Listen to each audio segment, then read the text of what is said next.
À gauche, on a la time capsule, à droite, la borne AirPort Extreme standard.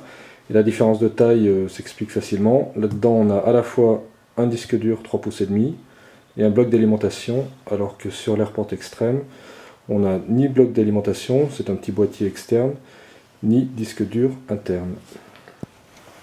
Et pour le reste, ça se ressemble beaucoup. L'arrière est identique, on retrouve exactement la même configuration qu'une borne AirPort Extreme, avec l'antivol, le bouton de réinitialisation, les 4 ports Ethernet avec celui sur lequel on peut brancher par exemple un modem ADSL, la sortie USB pour mettre une imprimante ou un disque dur. Il y a simplement la prise d'alimentation qui change puisque le bloc est externe.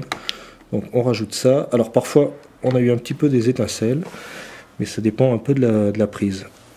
D'ailleurs, il n'y a pas non plus de bouton d'extinction, c'est-à-dire que si on a un problème, soit on utilise le bouton de réinitialisation, et si vraiment ça ne marche pas, ou si on part en vacances et qu'on a envie d'éteindre sa borne, il y a un seul moyen, et c'est Apple qui le conseille, c'est de faire ça. On débranche à la sauvage. Quand elle est en fonctionnement, on sent que ça chauffe, c'est assez net.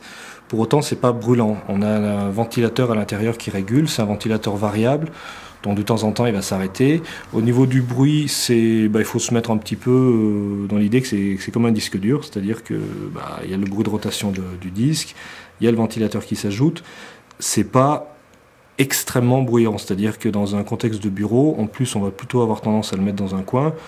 C'est un appareil qui va se faire assez discret. Ça sera peut-être un peu plus gênant chez soi, mais encore une fois, si on le met dans un coin, c'est pas plus gênant qu'un disque dur 3,5 pouces classique avec son ventilateur intégré.